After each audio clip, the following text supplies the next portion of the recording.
Hi everybody. We are here today to talk to you guys about buying a home in Portugal. Don't worry, to my parents, we're not buying a home yet. That's not what we're here to talk about. Basically, when we did our apartment tour and learning how to rent an apartment here, we'll link that. So if you haven't seen our renting an apartment in Portugal, that's up here. But we had a lot of people reach out about buying a home. And I also know that, from the Facebook groups that we're in, that's what a lot of people are planning to do. And they're thinking very forward. They didn't do what we did and just like up and move in 3 months. They're like planning ahead and doing visiting trips to like see what they want. And so we thought it would be helpful to talk about the differences between buying a home in the US and buying a home in Portugal. Now, obviously, we've never done it. And so we are not experts on that. So we brought in an expert to help us with this. He's a realtor here. His name is Ricardo Fonseca. We are going to put his information in the description of this video so you guys can reach out if you are looking to buy a house here. He was generous enough to show us around and let us pick his brain about buying a house here, as well as some questions about renting and everything too. So we're excited to be able to share that with you guys, but it all comes from the brain of Ricardo. So the first thing that we want to talk about is what it's like to buy a home in the US. In the US, when you're buying a home, almost all homes go on the MLS, and you're able to search that from a number of different websites, and you'll also get a buyer's agent, usually who will represent you, and you're kind of stuck with that buyer's agent, and they're going to help facilitate your visitations and the contract and all of that. In Portugal, it's pretty similar. You don't have to get a buyer's agent. That's kind of a newer thing that Portugal is adopting from the United States, or probably from a lot of other places.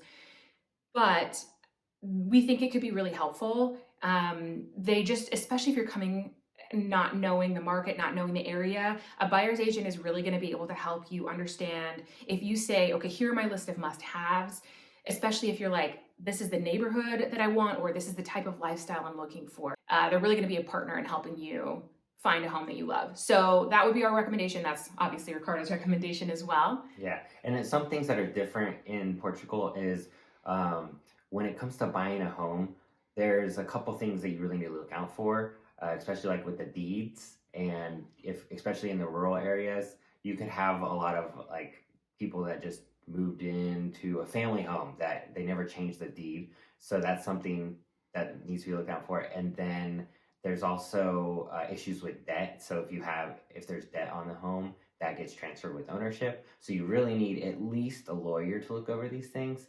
But if you get a real buyer's agent, then they'll take care of that for you as well. And they're really going to know exactly what they're talking about and what they're looking for, whereas a lawyer is a good resource, but may not be as honed in on the real estate market and may not be able to help you quite as easily. Exactly. So whether you have a buyer's agent or not, the way to find homes online is through several different websites. It's not like in the US where several websites have all of the inventory, like Zillow or Redfin. But here you're going to look at several different websites to find as much as you can. So there's OLX.pt, there's Idealista, or you can go on the internationally known real estate brands like Century 21 or Remax, and there you can get an idea of what the market's looking like and the prices and locations and things like that. I would also recommend that if you can get an address, that you do Google Street View to get a better idea of the exact home and where it's located. Are there bars nearby? Are there grocery stores nearby? And even like from a couple blocks down, the vibe of the neighborhood can completely change. So take a look at that as well. If you are not using a buyer's agent, it's totally normal for you to go to one agent, look at the home that they're representing, then go to the next agent, look at the home that they're representing. Whereas in the US, that just doesn't really happen. But if you don't have a buyer's agent and you're just gonna go at it by yourself, you work directly with the agent that is representing that property, and then later you will hire a lawyer who will take care of all of the other intricacies and headache that I don't know if you can even do on your own, which is looking into the deed, making sure the property, all the paperwork's right, and all that stuff. And just a tip from there to know is when you're planning this, know that the closing period is going to take longer than it takes in the US. Typical closing period is 30 days in the US. Here it's 60 days up to 6 months, and can be even longer. So make sure you're preparing ahead of time. So next, you're going to start your search. And we actually went to a couple different houses because when we were looking for an apartment, we were looking for something completely different. We know people retiring here are looking for something way different than what we're living in. So Ricardo took us to a couple different places. And if you think all real estate in Portugal is affordable and cheap, we started out at an apartment that was over €1 million. A thing I kind of want to caveat with all of the properties that we saw today, it was true of the properties that we saw when we were showing apartments. The expectation in the United States, for me at least, and especially before this year I've seen a little bit different, but before the market got really crazy in the United States, basically a house would be cleaned and staged and beautiful white photos, and you can imagine yourself living there. It's very aspirational. They want you to feel at home when you walk in. Here, like there were multiple apartments that we saw, and one of the houses that we saw that like people were literally still in there when we were walking through. There were a couple where people were clearly like on vacation or out of the house or something, but all their stuff was still there. So just a heads up, if you see that either in photos or in person, that was our experience. I don't think it's a problem. It's just a different expectation. So this $1 million home, and part of the reason you'd be paying that much is that it's in the heart of downtown. It had grocery stores and restaurants and parks and all those amenities right there. This particular apartment is on the top floor. It had an elevator that went to the top floor, which is something you should watch out for because that's not the case for everything. And it was, how many bedrooms? It was 4 bedrooms, 5 bath. It was really large. It had a really big, beautiful kitchen with a nice view and a beautiful fireplace. And one thing that I thought was interesting is that it seemed to have more bathrooms than rooms or spaces, which is not something I'm used to. And what Ricardo told us is that that's where like the maid would come in. The person would have a separate entrance and they would go and use a specific bathroom that's not used by the rest of the family, which I thought was really interesting. So I don't know how far back that tradition goes or how current that is, but that was a reason that there was an extra bathroom there that just seemed to be kind of weirdly placed. The other thing that was interesting is that it had an upstairs, like a roof ceiling like this. To me, it seemed like a really great use of a space for like a children's playroom or a gym, but they're counting that in the square footage in the rooms, and it's not. You could put a bedroom up there, like you could make something of that space, but it was a little bit different of a space. Yeah. In this apartment, there was AC in every room. Again, they don't have like central air often here. We didn't ask about the heater, but that's something you should look out for too. But they did have a beautiful fireplace, so that might be something. So if you're not looking to live in the heart of Lisbon with the most expensive real estate locations, there are plenty of options. And so we wanted to look into that a bit more. And we drove about 30 to 40 minutes south of Lisbon, closer to Setúbal, and toured a home there. And this home kind of felt the closest to what we were living at in the U.S. It had a yard. It had a pool. We never had a pool. But it was a 4 bedroom, 4 bath. It was 450,000 euros. And it was in a town that is becoming more of a retirement area. And I'm not saying like everyone's old there, but it's just a lot of people are retiring there, or they have a second home there. So they might live in Lisbon, but have a second home there because it is so close to the beach. So it's a really nice neighborhood. A nice town that people are enjoying. I've seen a couple other people in our Facebook group say that they like it there and live there, and you get a much bigger bang for your buck there. So that's definitely not what we're looking for now, but I could see us living in a place like that here in, like 10 years, like when we want to like relax a little bit more. So this home is in an area called Azeitão. It's about 15 minutes to the beach. Or 5 minutes if you ask someone in Portugal. And there's just amazing views from the cliffs nearby, or you can actually go to the beach. In town, they're well known for this one dessert called Tortas de Azeitão. I believe that's how you say it. And Ricardo took us by there to make sure we didn't leave without trying that. It was delicious. It's kind of a cinnamony, creamy, soft like a sponge cake. Sponge cake. Delicious. There weren't a lot of like grocery stores and restaurants, so you'd need to be able to drive from one place to another. For sure. So another place we toured that's kind of a bigger bang for your buck than living in the heart of Lisbon is in a town between Lisbon and Cascais, which is Oeiras. So once again, close to the beach, and this was in a closed condominium, only a few years old. and it was a bit smaller. It had 3 bedrooms and 2 baths, and it was either for rent for 2,200 a month or for sale right around 500,000 euros.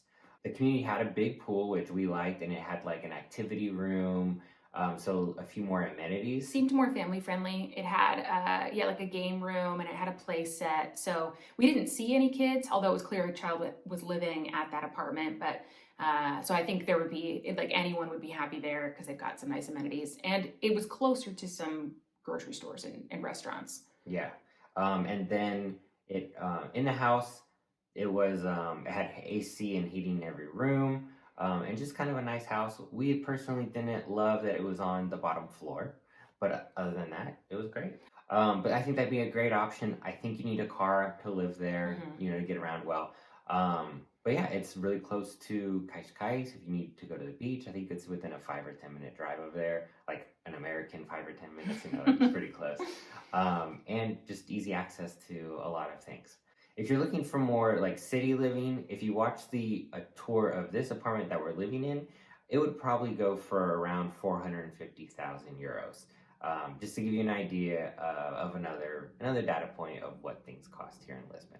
If you live closer to downtown, it's going to cost more money, and it's going to be a lot more like an American metropolitan city from a price perspective. Moving further out, you're going to get a little bit more space. You're going to get some more quiet areas. You're maybe going to have easier access to the beach, but you might be losing some access to restaurants and grocery stores, and probably you're going to be a little bit more reliant on a car to have good transportation. Yeah. You might also find newer builds the further you get out. Whereas in the city, you'll find stuff that had been reformed, but not as much new construction.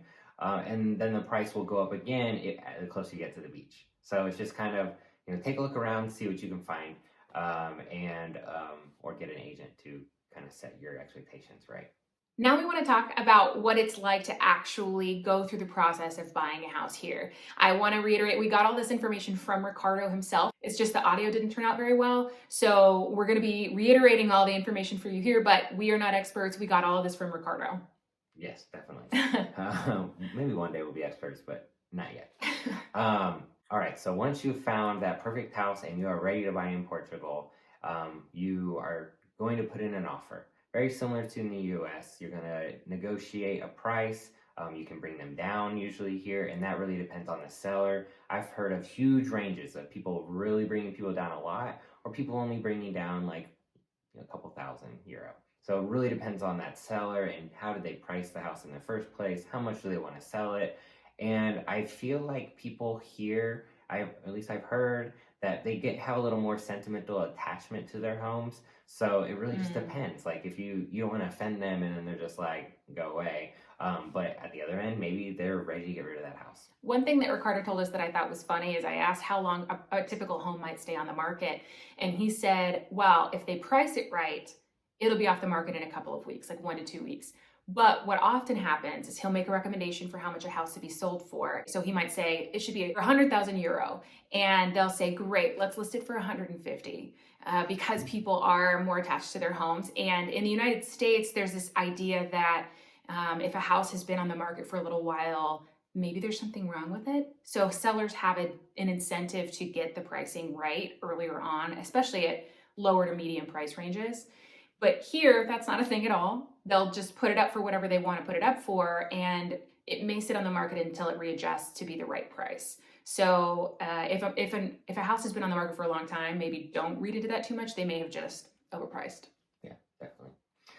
So then you're going to let the lawyers get to work, and they're going to do the promissory contract, where you're going to stipulate all the things that you've agreed upon in the offer and get the process going.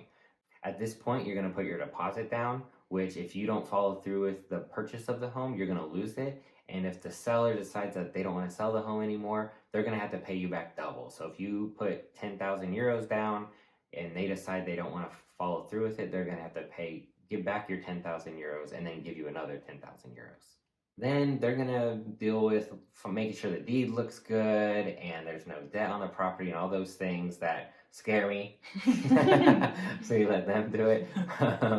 And eventually you're going to sign the deed, and at the deed signing, you will be there and the sellers will be there, unless you have power of attorney to your lawyer to take care of it for you, and you are ready to move in. One note about mortgages: you might want to get a mortgage. Here the interest rates are extremely low. Right now I read that they were 1.3% interest rates, and getting a mortgage is going to be similar to in the US, where they're going to want to see a ton of paperwork to prove that you're good for it.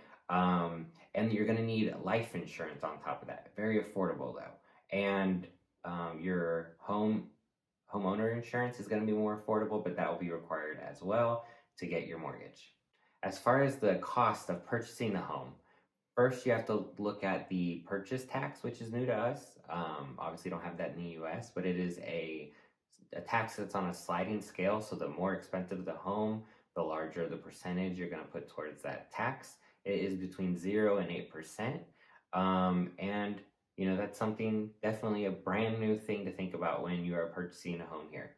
Additionally, you might have some notary charges for dealing with the deal process, which aren't going to be a ton.